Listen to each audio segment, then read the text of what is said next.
Hello and welcome to Totally Tanked episode 16. I'm Rob and I'm here with... John. Hello everybody. It's good to be alive. And we're talking about the K2 Black Panther from Wakanda. The most expensive tank in the world. Made of fully vibranium metals. For those who don't know, it's not actually vibranium. But anyway, it's the Korean... It's not from Wakanda either. No, it's from South Korea. It's their latest, their newest MBT. And in fact, it's one of... Basically, the South Koreans have gone into the tank building store and said, I'll have everything from the top shelf, thanks. Yeah, it's an amazing combination of high-end futuristic features. Some of them are features that a science fiction writer wouldn't have even thought were desirable, but the South Koreans have gone, we're going to have that too. And how it all works together, we're going to have to talk a lot about that. But it is quite exciting that the most expensive tank in the world, which is getting export interest, is coming from a relatively new player like South Korea. Yeah, country who's always relied upon the US to provide their tanks since 1953. Basically saying, no, we need an indigenous tank and military system so that they can maintain it, build it themselves, and export it themselves as well. Is probably the big thing, is that they want to have another industry that they can export and sell to other people because they can build good things. Yeah, for reference, the K1, this being the K2, was basically just the M1A1. Yes. And whereas this is definitely not. So, I don't know. It's made by Hyundai, so if you're driving around in like an Ioniq, like me, you can say, well, just like a tank. Yeah. Now, look, it's a 55-ton tank, so it's definitely an MBT. Not that much on the heavy side, though. No. And three-person crew, so reliant on the autoloader. So commander, gunner, and driver. And it's what's the horsepower on the engine? 1,500 horsepower. Now, driving 55-ton, that does mean a lot of power to weight. Yes, 70 k's on road, 52 off-road even. But look, they really have gone to town with saying we want the top shelf for pretty much everything here. It started design back in 1995, and where they said, "Yep, look, we need a tank for the future." It took 13 years of development before they finally decided on a design for South Korea, because they wanted to get away from being reliant upon other markets to provide their armour. And it wasn't until 2010 that it actually finally started getting into production, and 2011 when they actually started rolling them off the line. And even then, it wasn't fully built in Korea. The first batch of 100, they had to rely on a German engine and transmission.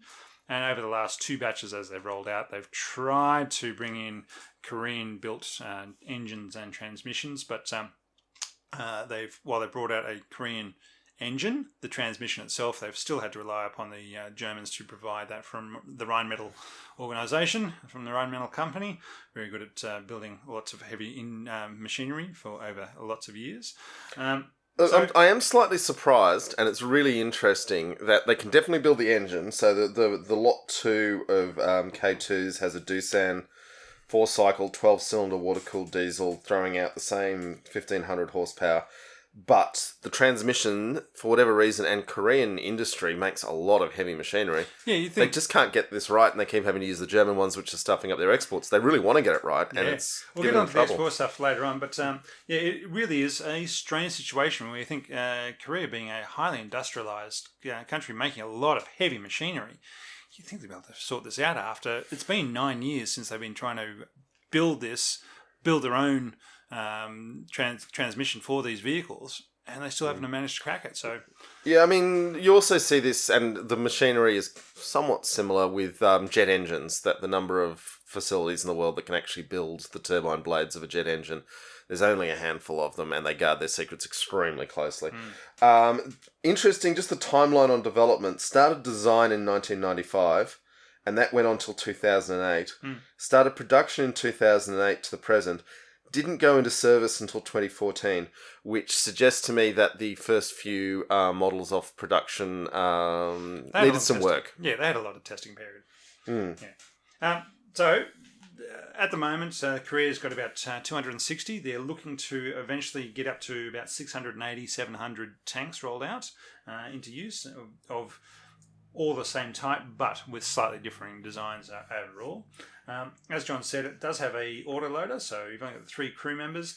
It has a 16-round autoloader and 40 rounds on board the tank itself, so you've got 1.5 reloads on board before we have to go back to base and load up another bunch of rounds for it. I would love, I mean, a lot of these tanks we talk about, I would love to actually get inside and see how things actually work. But this one in particular, I'd love to see just what's involved of getting the extra rounds into the autoloader from where else they're lurking. From the ammo storage on the hull. Yeah. Yeah, that would be a case of they can fire 10 rounds a minute. So after 2 minutes of firing, you're pulling back to a safe location and hoping that you've got some hands to help you pull things out of storage compartments and then load them up into the ammo magazine. And it does fire a lot of different ammo types. So again, and choosing which type you're going to be firing. And how you select that, yeah.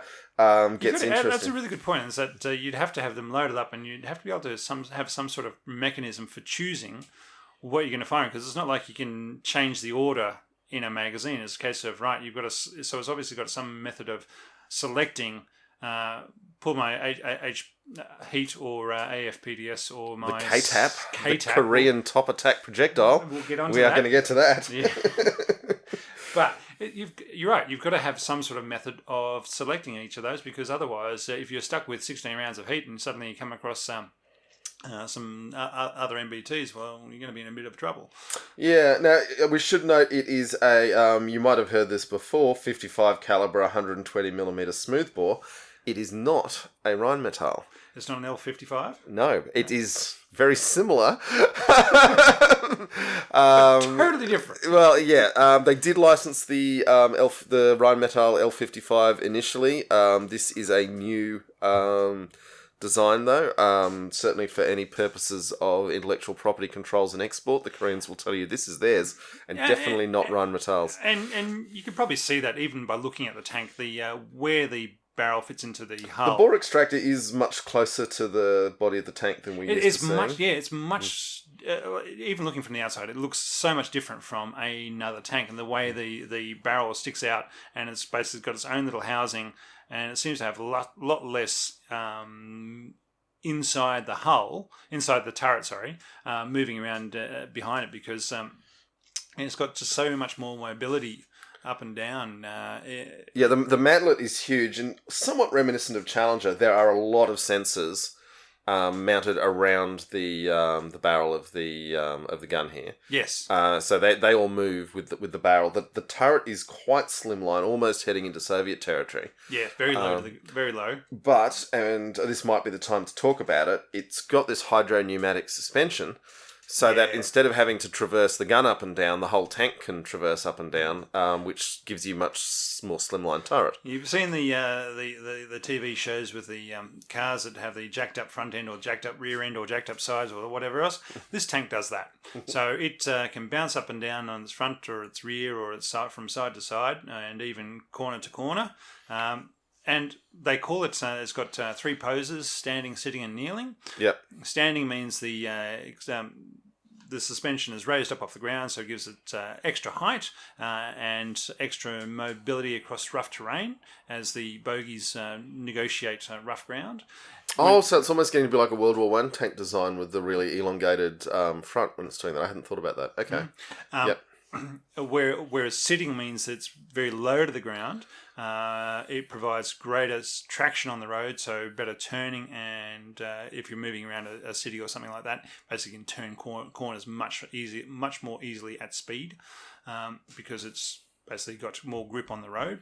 And so the kneeling aspect, raise it up either at the front or the rear, which allows the tank to elevate or depress the barrel even further. So again, giving it ability to fire higher or sit at the top of a hill. Sorry, either sit at the top of the bottom of a hill and fire up, or sit at the top of a hill and fire down, which is which grants in the South Korean environment with lots of hills. As I say, the Korean terrain is noted for its hills. Yes, yes, and swampy marshes and bogs as well. So again, they're building it for the environment it's going to be fighting in. But it is a very useful technology to implement in a tank as well. It just means that it makes it very versatile.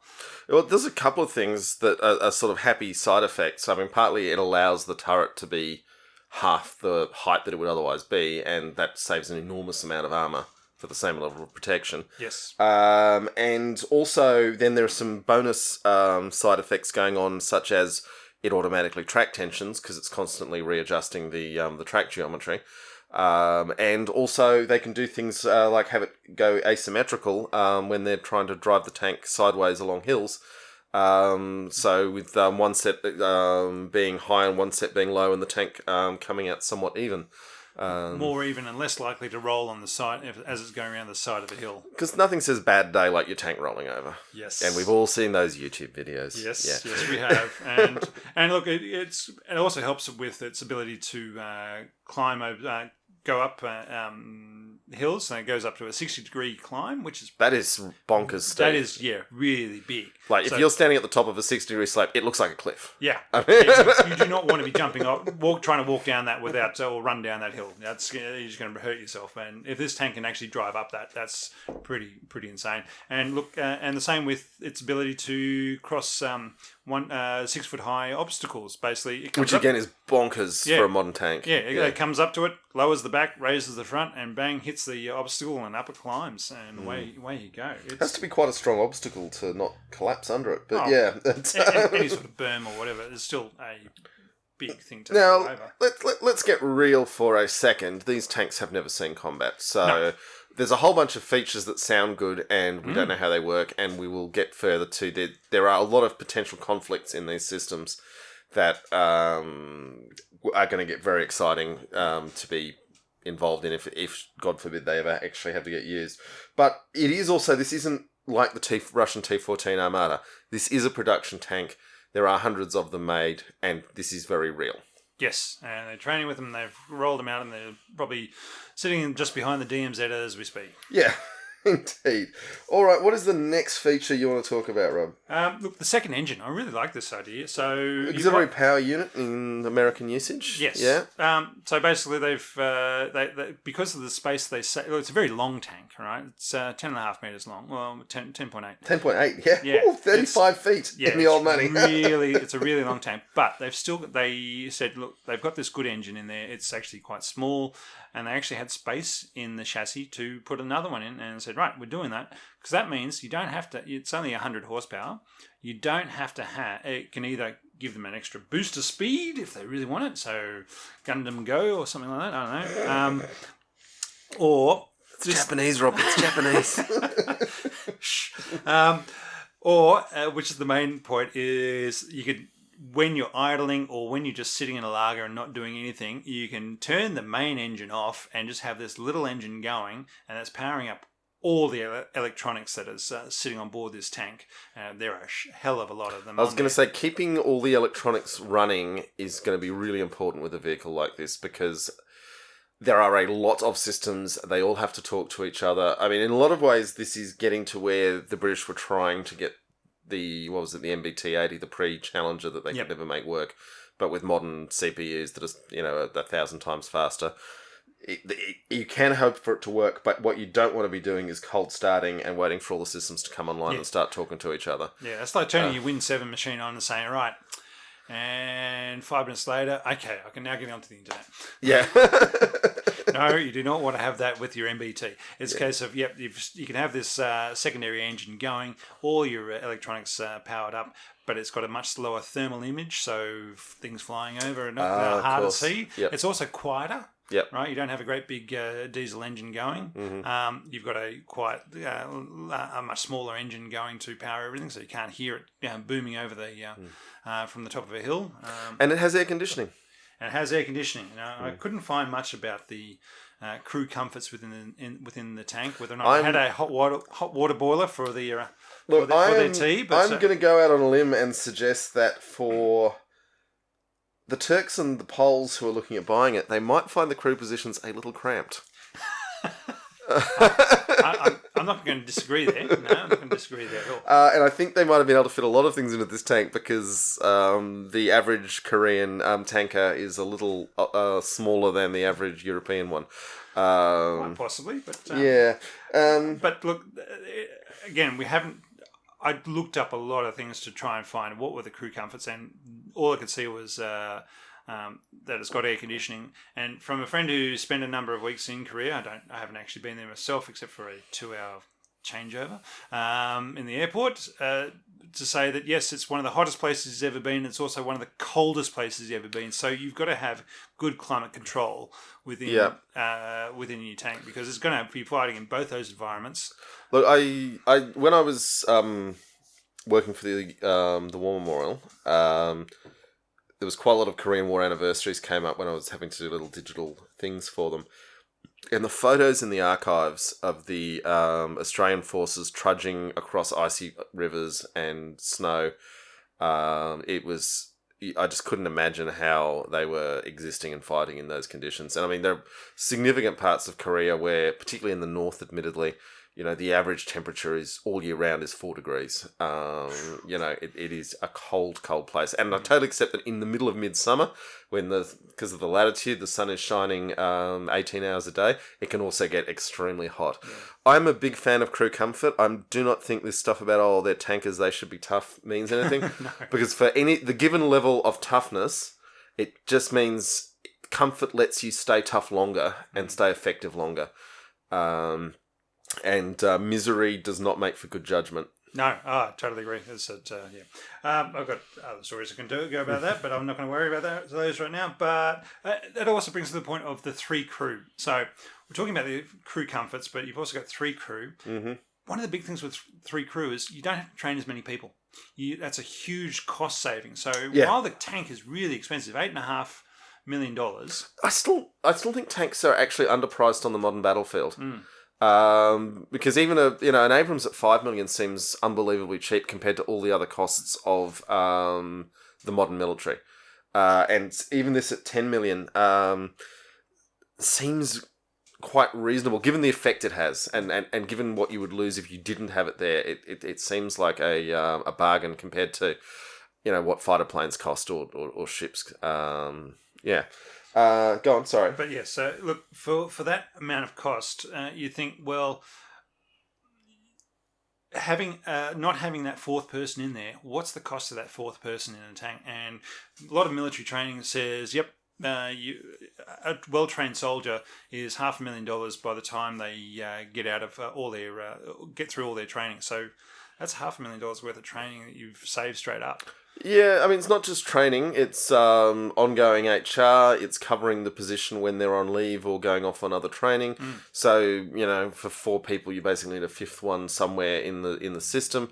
What often gets underestimated is pensions. They get old, and then there's an expectation that someone's going to support them in old age.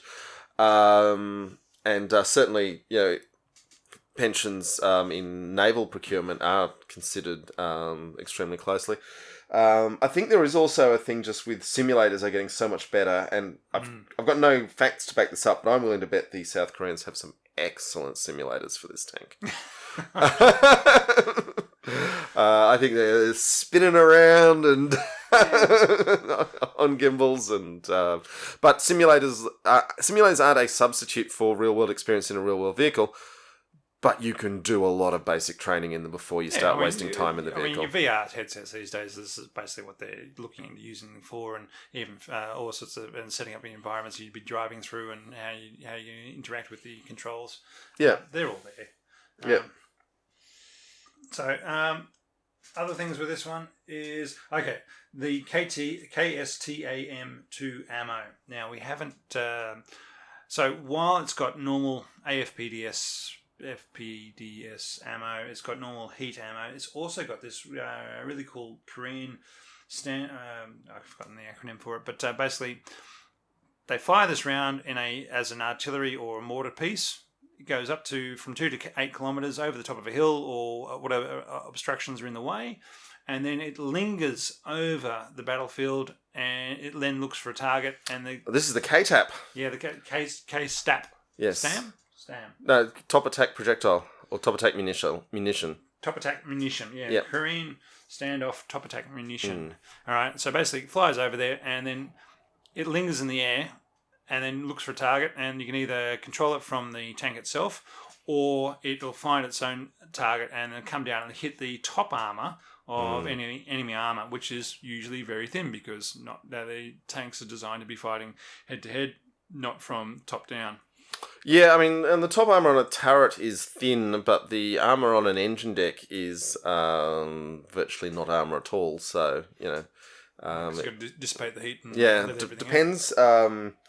Depends a lot on how accurate they can make them, and that's something they're not going to tell us. This is where part of me is like, this tank's got some doctrinal problems. Is it artillery or is it an do you want it 8 kilometres behind the front line, or do you want it 1 to 2 kilometres behind the front line where normal tanks would lurk? As we found with the Azerbaijan-Armenian conflict, is sometimes that the targets, you may be on the front line, but the target you want to hit is 8 kilometres back.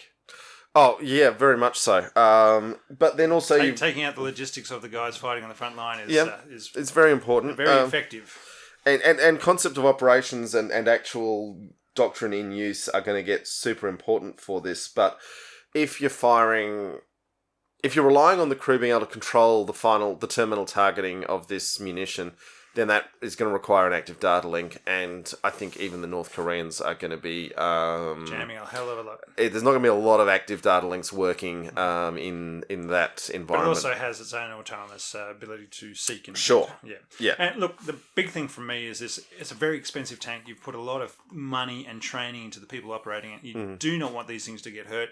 And so part of that is that it can sit in a defilade position and just fire off this round at a known target, and it'll go off, and without exposing itself to enemy fire, the round will go off and find it. So and then you got the mobility of the platform, so you can fire 3 rounds and then start moving before the counter battery fire comes in. All those sort of things. It's a very clever idea for an MBT is to be able to fire from behind a hill or in cover or wherever else, and also hit things that are in cover. The question becomes with anything like this, though, would you be better off with a self-propelled artillery piece and a cheaper tank instead of trying to combine both the roles in one platform?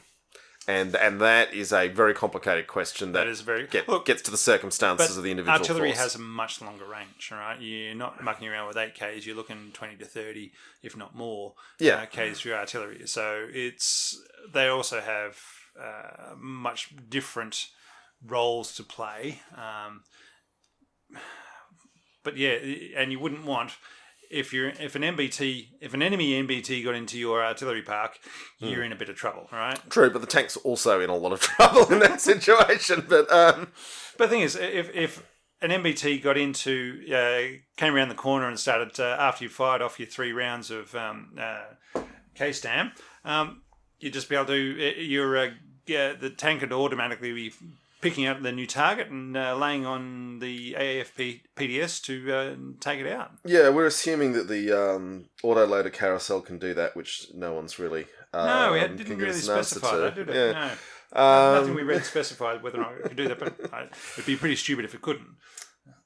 Just because it carries so many different ammunition types, one would hope they had sorted that out. And the fact it's only a 16 round autoloader does suggest to me that it's more flexible, because I think the Russian autoloaders do 32 rounds, but there's no flexibility in those.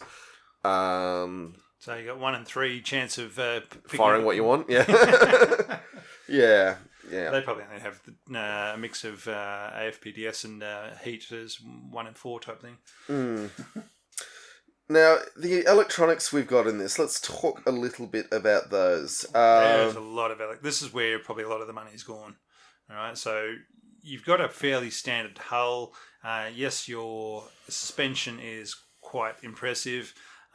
and the weapon system. But realistically, it's the electronics and the weapon systems and everything that controls those. That's where your money's going in this tank, I think. Yeah.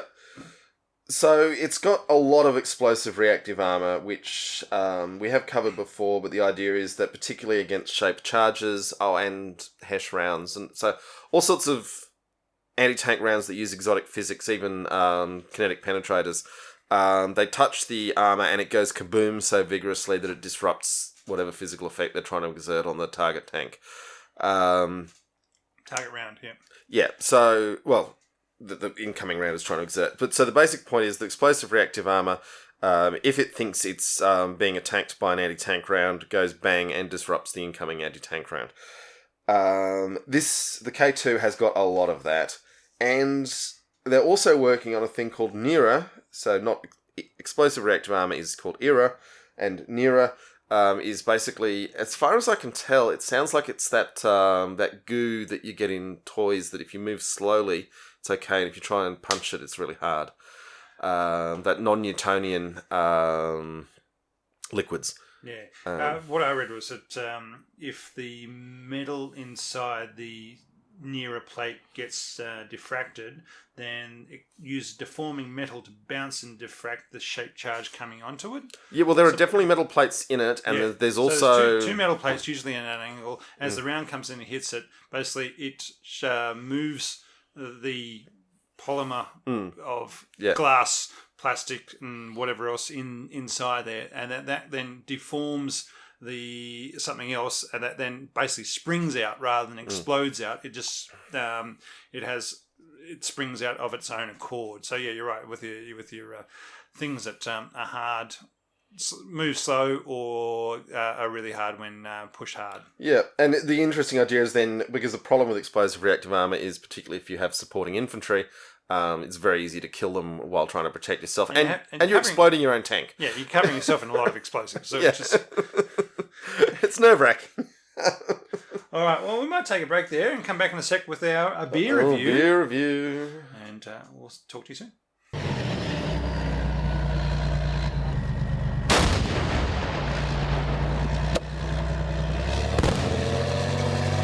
Okay, Rob, tell me what we're drinking. Well, there we were.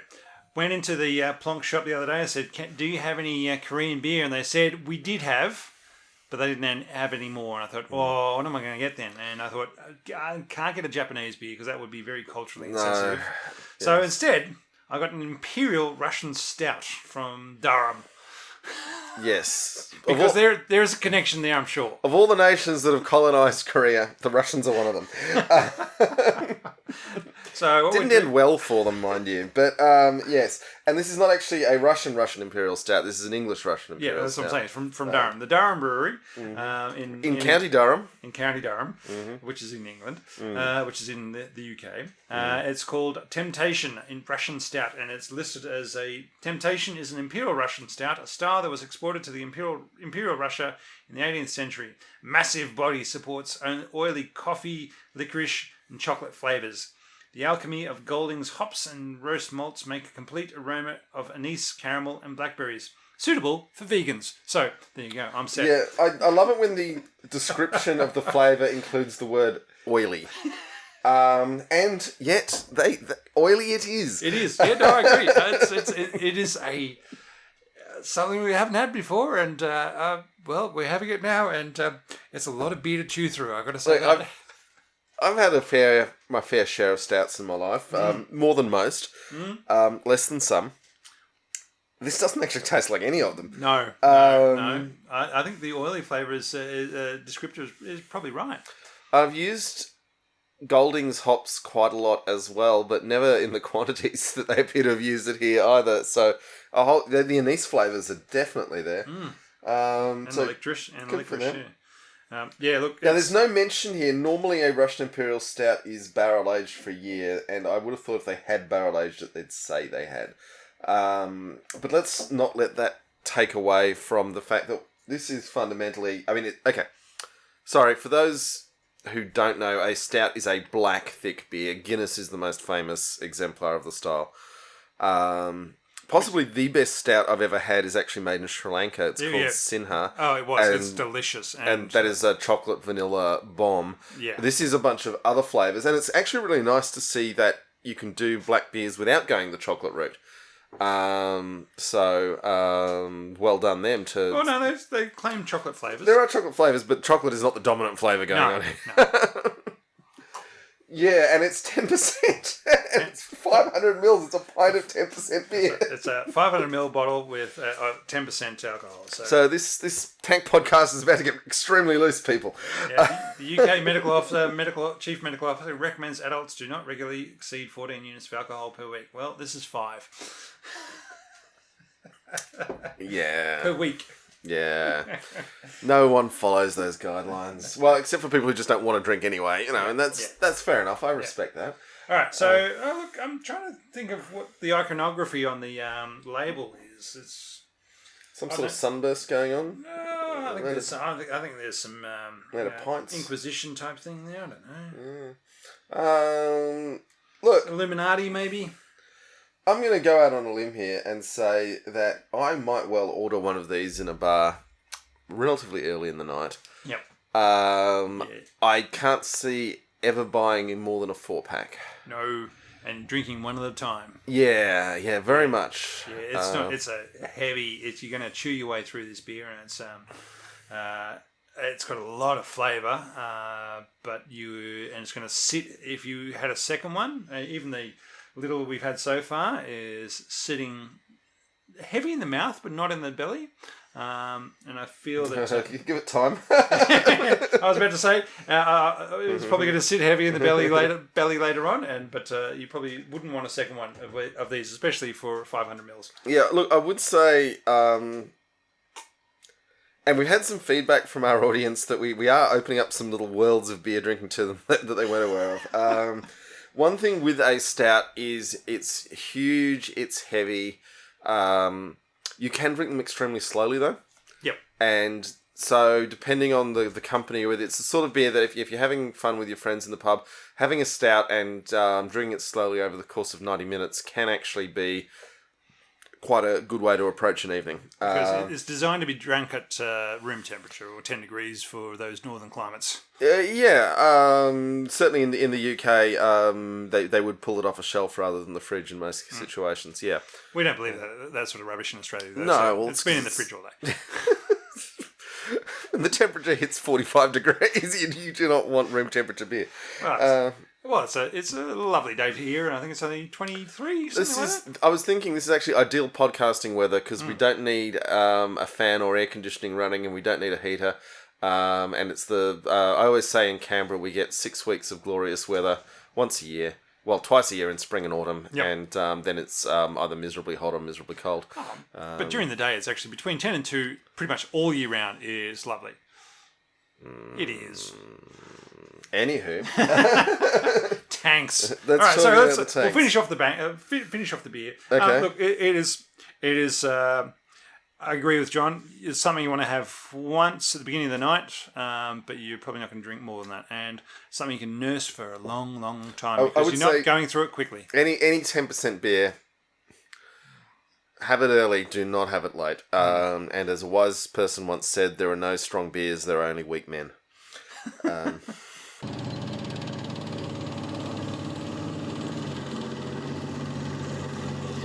Now, getting back to the Black Panther and all the things. Well, there's another good comparison for you. So it's a very black beer for the Black Panther. There you go.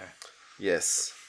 Incidentally, just seeing apparently the Black Panther's autoloader is similar to the Leclerc. Yes. Which we've never looked at too closely, but we will one day. Yeah. Which is supposedly more expensive than the Black Panther, but the Leclerc. Yeah, we'll discuss that when we get to it. Unit pricing of tanks is a vexed issue, but yeah. TC export price you probably don't see. So the K2 has a extremely high frequency radar system, and a laser rangefinder and a crosswind sensor. Now, and a millimeter radar.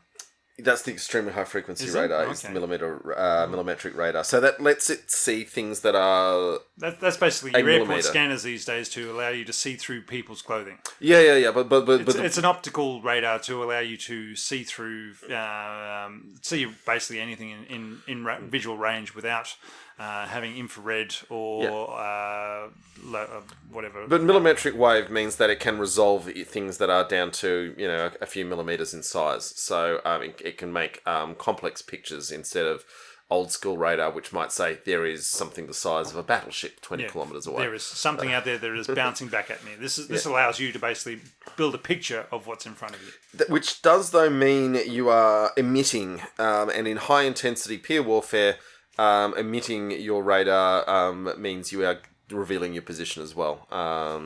So that's something for them to think about. Now, the Chieftain's YouTube videos, he did a whole video on laser range finding where he talked about all the issues. Because if you read a Tom Clancy book, hey, laser rangefinders, we know exactly what range it is because we bounced a laser off us.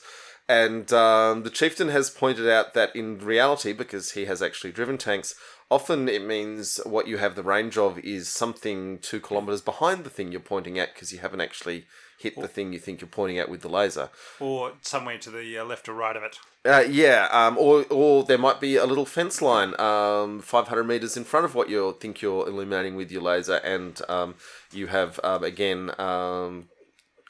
picked the wrong return and given yourself a dodgy range. And the suggestion is that it's not actually that hard to train crew to estimate range by sight. And in fact, about 16 hours of training can make them good to within a couple of hundred meters, which for tank guns is fine because they fire very flat trajectories.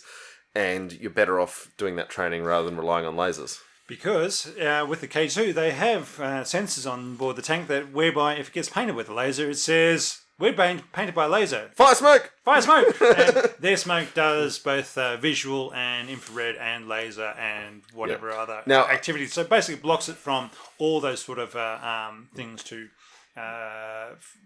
for detection. Now, I would note that when we were very callow teenage boys in the 1980s playing Car Wars by Steve Jackson Games, this technology existed in Car Wars. It didn't exist in the real world at that time, but it did exist in Car Wars. I just remember having the Acceleration 15 car with a ram plate and going like a bat out of hell, ramming through things and then blowing up on the jumps. Who would have thought teenage Car Wars fans would end up doing a tank podcast? Anyway, so again, in some ways, this is using a lot of technology to tackle the problem of massive numbers of North Korean low-tech tanks with 1950s technology. And quite a few of the technologies in here would be ill-advised in peer warfare against, say, top-level Chinese tanks is probably the most appropriate thing to think of. But against what the North Koreans have, the idea is that this tank can fire its 40 rounds and kill 40 North Korean tanks, go back and rearm, and come out tomorrow and kill another 40 North Korean tanks. But having said that, the North Koreans, last year at one of their military parades, did roll out 9 new tanks that nobody knows the name of because the North Koreans don't actually publish anything about their military. So they are calling the new North Korean MBT. And they have lots of things that look like slightly Chinese-y tanks, slightly incorporating some Russian activities on the turret, and even some Israeli things. So everybody looked at that and said, yeah, they're fake. But look, if I was a North Korean dictator, I would take my T-55 and I would tape some cardboard boxes to the sides to mimic the features of all the other tanks that I really wished I could have, and I would roll that through my Victory Day parade. You got to have a pretty good cosplay team to tart it up on the outside to make sure it looks authentic. You would, but considering what actual cosplayers can do with a 3D printer in their sheds... I totally agree. But the point is that North Korea has responded to the development of the K2 by saying, we've got a modern tank too, because they're seeing this as an escalation in the environment. Absolutely. But I would also say that I could be wrong. We could all be proved wrong. Yep. But I would be willing to bet the mortgage on a house that the South Korean technology is real and the North Korean is cardboard boxes taped onto an old tank. But then again, let's face it, the Chinese are probably just saying, well, here is some real boxes to put on the outside of your old tanks that will actually make them useful. And look, there were a lot of features on the photos of these North Korean tanks coming through. And you're saying, yep, there's Israeli, Russian, and Chinese design bits and pieces on them, from the smoke launchers, from the wind gauges, from the everything else that's happening with them, to say that these are tanks that are coming in that they want to build. And if it's aspirational, they're going to figure it out eventually. Yeah, maybe, but I mean, the North Koreans are desperately short of hard currency, and buying Israeli Miltech does not strike me as where they're going to go with that. But yeah, short of an actual shooting war, we're probably never going to know just how good those tanks are. Well, speaking of a shooting war, that one of the things that K2 does have is from the K1 did not have a integral MBCD over overpressure situation. So whereas the K2 does, so basically, which is an advantage of having air conditioning, is that it actually feeds into a Citadel system really easily. Yeah. So basically, if the tank comes into an environment of MBCD, so any sort of chemical warfare, nuclear fallout, whatever, it detects it on the outside of the tank, it'll suddenly go into an overpressure situation through force, so that none of those particles come into the tank. So the point is that you suck lots of air into the tank through a filter, and that the filter can keep out the chemical and nuclear potential agents, and then by having the inside of the tank at higher air pressure, everything is gently wafting out of the tank and nothing is wafting into the tank. Rather than having to tell your tank crew to quickly put on their MBCD gear inside of tank, which would really, really suck. Well, I mean, literally, if you're in a tank and buttoned up, to get into an NBC suit, you would have to unbutton the tank, leave the tank, and put the suit on. And then never get out of that suit again, because the inside of the tank is contaminated. Whereas this does it all for you straight away. Yeah. And so again, it is a very clever tank in that they've taken out those requirements. Yeah, I mean, a very smart guy figured this out for warships in the 1970s, that as long as all the air in the ship comes through a filter that can cut out the contaminants, if you keep the internal pressure high, then you don't actually need to completely hermetically seal the entire vessel, and that's coming into tank design now. Although I'd love to know exactly how they did it in the T-55 back in the day, because that was supposed to be NBC safe, but I imagine it was some unpleasant system for the crew, because that's how they roll. Now, one thing I want to quickly talk about, the Korean gunner's primary sight and the Korean commander's panoramic sight. So basically, I mean, many of our listeners have not heard of K-pop. Well, they should now. Awesome. It is awesome. So basically, I mean, the Koreans have owned the letter K and just put K in front of everything, and you're meant to assume that's Korean, which is not good for Kazakhstanis. But the Koreans have really taken possession of that. So you've got the KGPS for the Korean gunner's primary sight, and the KCPS for the Korean commander's panoramic sight. Now, apparently this came from the K1s, which were just M1A1s with some bits on them. But they've liked them so much they have actually brought them through onto the K2. And the commander now can override the turret and gun from the gunner, which sounds uncomfortable. Unfortunately, you'd think you could work together, but no, and the chief can do that as well. Yeah, and the other thing is it means that the tank can actually fight with just a driver and the commander. Well, there's speculation that this tank can actually fire with just one person inside of it.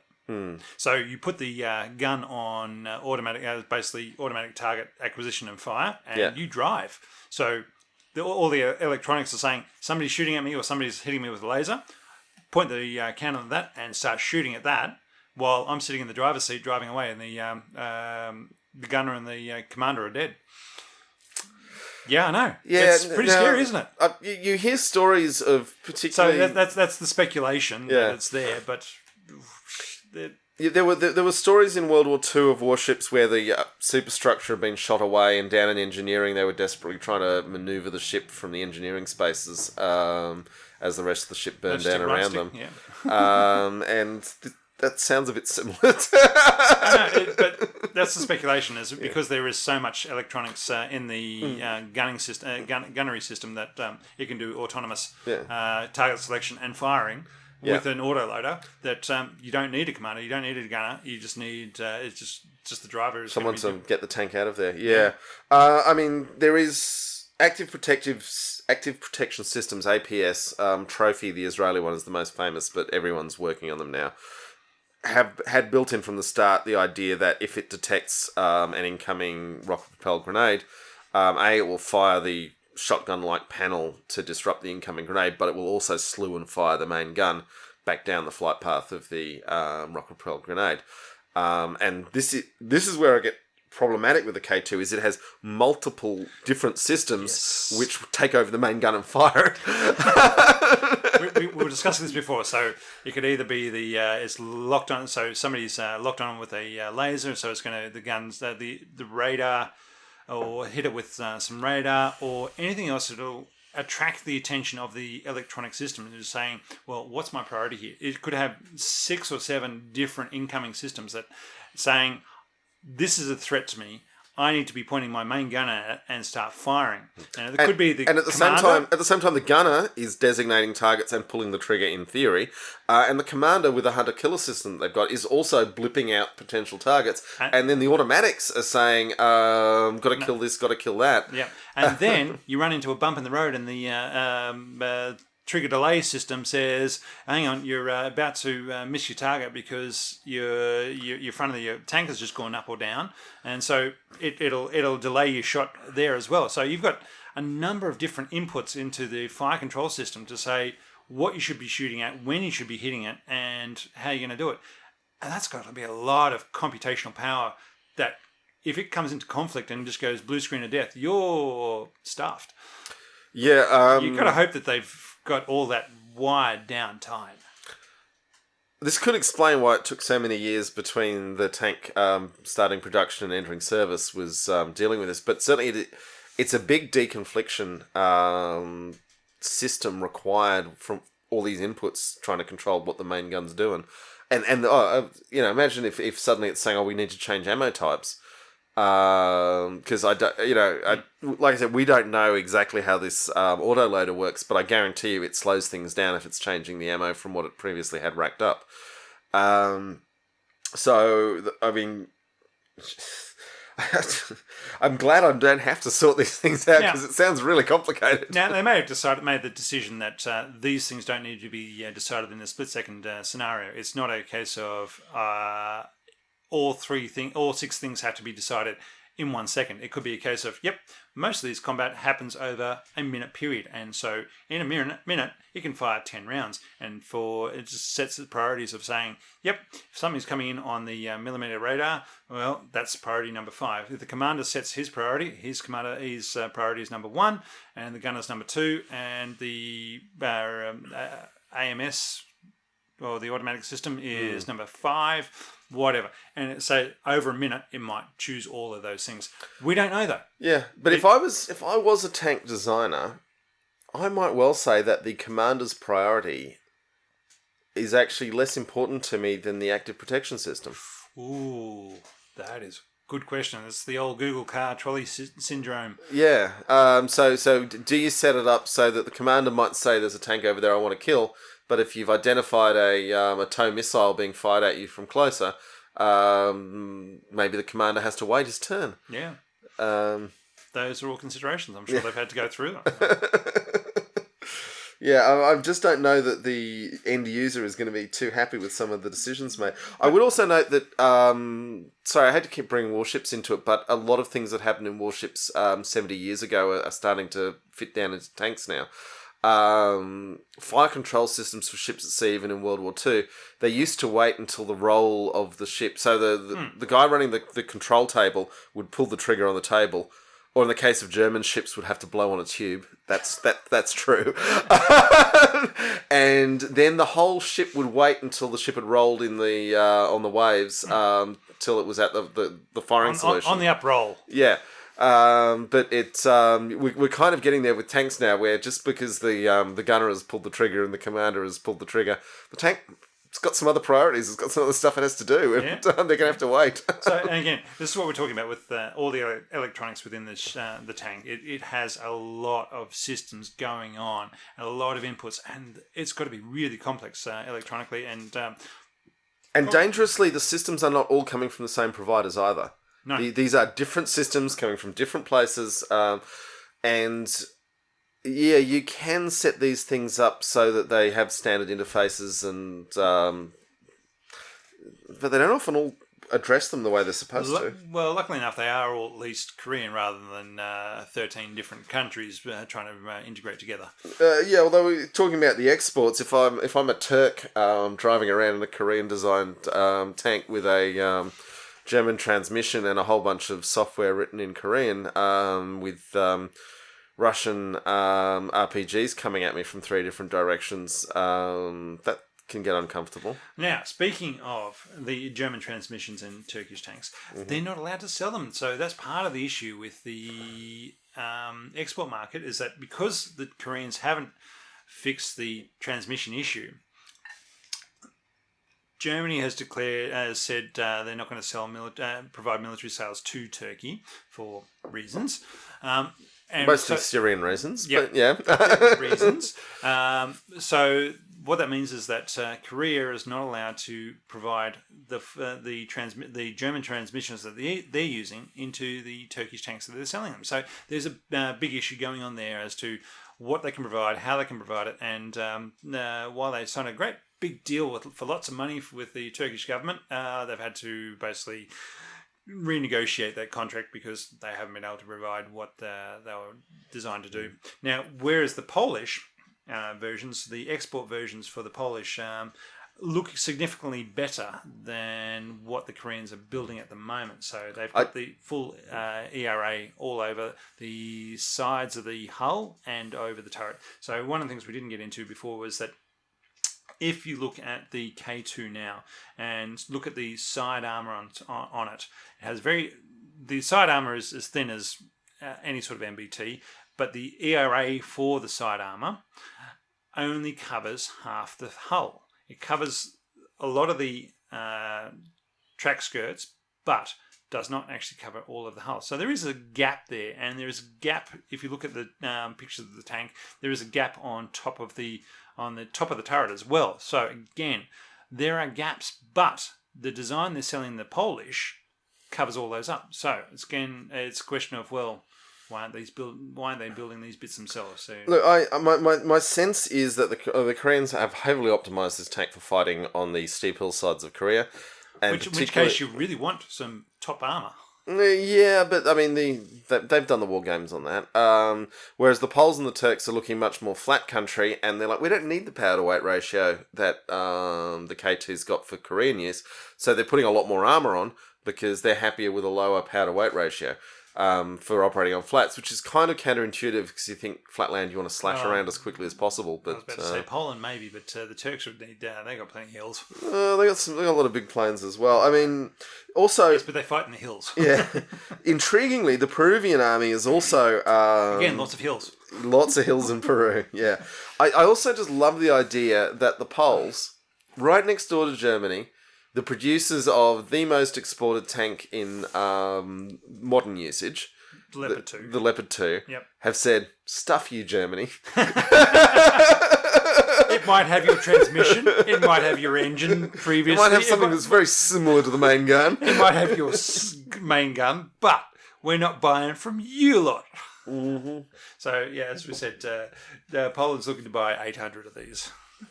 Wow, that's way more than the Koreans have bought. Yep. Well, I've built. So they're building. Yeah. Sorry, they're building them. Sorry, they're going to build them in Poland under license from the Koreans. Yeah. So basically, the Koreans are going to provide them all the technology for it. Again, much as I don't mind a good K-pop boogie, I just don't know how many quality Korean to Polish translators exist in the world. I'm sure they all speak English. So everything's having to be translated through English. That introduces a lot of possibilities for things to go wrong when you're doing three-way translation. At least they're probably all doing metric systems. There is that. That's something. Take that, Texas. Yeah. Now, you know what we haven't talked about? This podcast has really gone on for a tank with no operational history. There's just so much happening. The ETC? The Electro Thermochemical Gun. Oh, yeah. So they haven't actually done this yet. they're going to, though. And we haven't even talked about the robot that's going to get it either. Yeah, sure. Let's talk about what we've got to talk about. Let's do the Electro Thermochemical Gun because it's a kind of interesting idea. In a conventional firearm of pretty much any sort, a percussive hammer strikes a precursor charge, which goes boom and sets off the rest of the charge, which goes boom, and that drives a projectile down a barrel, and you hope that you haven't got more boom stuff than you've got length of barrel, so that it's going as fast as it's going to go at the point it leaves the barrel. Yes, longer barrels means you can control the blast longer, and it leaves the barrel faster. And you can have more boom stuff. Yeah, I'm being very simplistic here. We could call it propellant if you like. Now, the electrothermochemical gun, the idea is that it is insanely complicated. It involves plasma charges down the sides of the... I love it when they threw in plasma charges. Yeah. This sounds awesome. Down the sides of the propellant, the boom stuff. And it lets you control the explosion or the blast much more carefully, so that for a given size of gun breech and length of gun barrel, you can more efficiently drive the shell out the end of it. So where this came about from, during the 80s, the NATO forces were worried that the Soviet armour was going to get so thick that the standard gun they had, the 120mm gun, was no longer going to be able to penetrate. Well, they were 105s in the 80s. But anyway, yeah. But they were no longer going to be able to penetrate the modern Soviet tanks.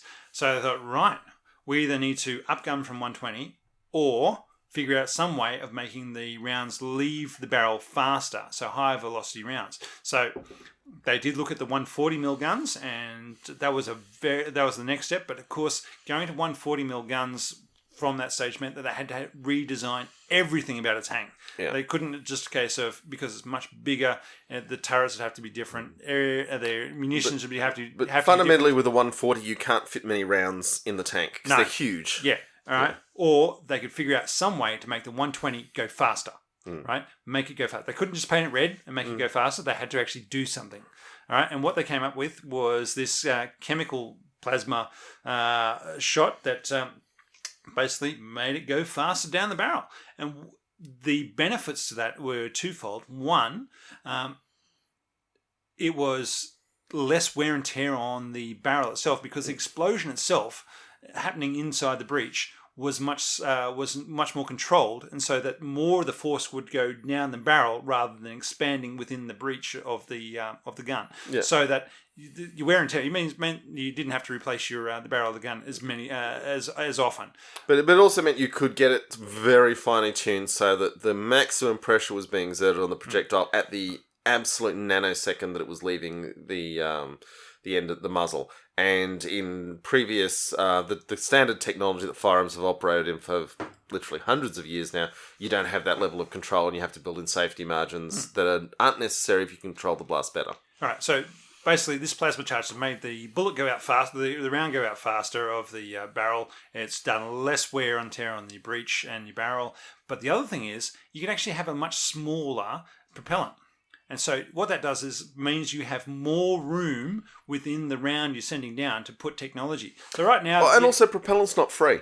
I mean, it's the reason why recoilless rifles fell out of vogue, was just insanely expensive in the amount of propellant you need. Yeah, so basically you've got more room to stuff more technology into each round. So right now with the K-STAM, you've got a lot of chips and electronics all within the round itself, and all that takes up space, and you're only... You try and fit in as much as possible, and even then you're limited. So by doing these ETC rounds, you're actually able to shove in more technology of whatever sort you want to come up with, whereby your rounds are smarter, they can go further, they can do more, and they can penetrate the armor. Now, the big thing was the Soviet Union collapsed in the 90s, and suddenly they didn't have a use for these things, because the Soviet armor wasn't getting thicker and thicker. It's no longer a case of, well, they're going to stick with what they've got for a while now. But the technology was there, it was developed, and they said, well, we'll hang on to this, and we'll slowly develop it over time. And it's still being slowly developed over time. K2 is looking to implement this as its next level gun.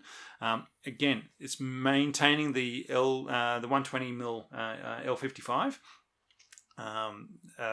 Caliber 55 gun, so that it still maintains what it does. But it's worth noting. Sorry, the Korean 55 caliber 120 mil is ammunition compatible with the L55. Yes. I mean, it's a very similar weapon. I'm just being very conscious of descriptions of it. But anyway, the point being is that they can do more with this thing. And so they're looking for future technology for it. And another future technology for it. You got anything to add on the...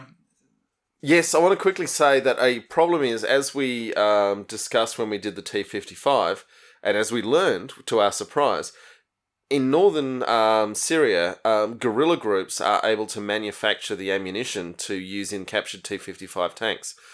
This electro thermochemical gun, there is no way on God's earth you're knocking that up in a shed in northern Syria. Yeah, you can't obtain the unobtainium and the vibranium to be able to put into it, I guess. Yeah, it is going to require heavy and complex industry to create the ammunition for this. And even if, because microchips aren't that expensive anymore. The simplest ones you can get for like $5 or $6. But the technology to produce them is enormously complex. And this is going to take... And for Western militaries, they don't care. But it is interesting that when you've got the old Soviet armour like the T-55, you can still, in a shed with some can-do spirit, knock up a round that it will fire and that will do some damage. If you've got one of these guns, you are reliant on the factory to deliver. There you go. All right, so the other innovation they're looking to put in is the drones. So they've got building in the crew's going to have a little robot wheeled drone. Red Wing. Red Wing? Oh, you haven't been watching Falcon and the Winter Soldier? Not yet. Okay, yeah. Oh, you gotta watch that. So, in Falcon and the Winter Soldier, Falcon's got this little drone called Red Wing that detaches from his armour. And this one's a wheeled version. Oh, it's a wheeled drone? Yeah, it's a wheeled drone. So basically, if you're in fighting... Why would you want a flying drone? Because if you're fighting in a town, right. If you're fighting in an urban environment, and let's face it, the Seoul being... 30 kilometres from the DMZ is very within artillery range, as has been noted. Yeah, it's been heavily urbanised. It's what is where you're worried about fighting. You want to be able to scout. If your $8.5 million tank needs to be able to look around the building of look around the corner of a collapsed building. Okay, you want to send your little robot drone around the corner. It's like something out of Terminator, isn't it? Yeah, pretty much. Well, I still want to say Gundam, but anyway. Well, Terminator 2, but yeah. Yes. You want to send it around the corner, look what's there, and say, right, I'm going to send up my K-STAM shot to take out whatever's in front of you. No, you can't use a K-STAM at that distance. It depends how big the distance is. I think it's got a 2 kilometre minimum range. It's got a 2 kilometre minimum range, yes. Yeah. I don't, but the point being is that... You could just fire your kinetic penetrator straight through the building across the corner, though, couldn't you? I mean, and hope it's no longer occupied, yeah, I guess. Well, at that point, who cares?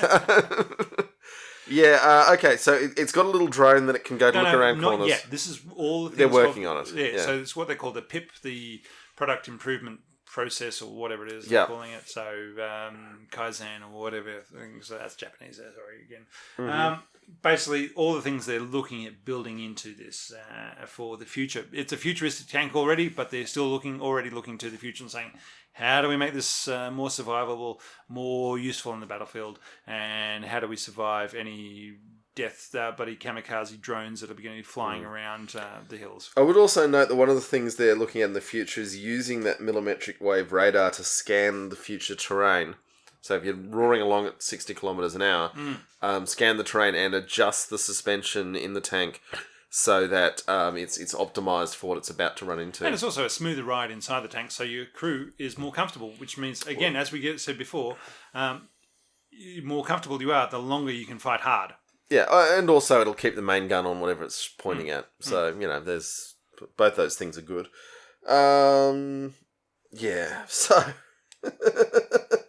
This has been a very long podcast for a tank that does Hasn't exist, shot but anything in anger yet. has never shown anything in anger yet, and But it is the future of tanks, so we should talk about it because this is where tanks are going. All of these ideas. I don't think there's anybody else that has a more futuristic tank than this, with actually in production. Yeah.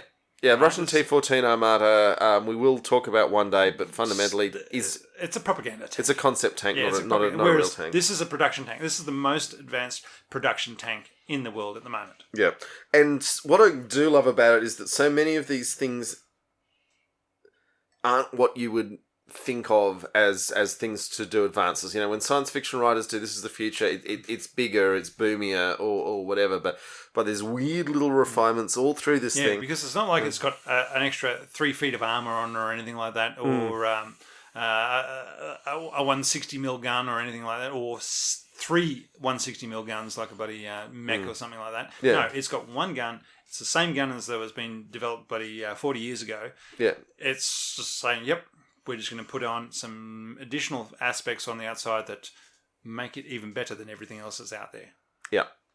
Awesome. I think we're going to close on that note. Thank you so much for listening. By the way, thank you, New York City. You are currently our number one most listening destination. NYC. If you can make it there, you can make it anywhere, Rob. I've been there. It was cold. Yeah. I had to walk down the streets. Yeah. I was 7, so that's what happens. Yeah. All right. Thank you so much, folks, for listening. We'll be back next month. I think we're going to go back to World War II after this journey into the future. I like that. Journey into the future. Journey into the future. Okay. And, seriously, Durham Brewery Temptation Russian Stout will really cure what ails you. Okay, folks. Thank you so much.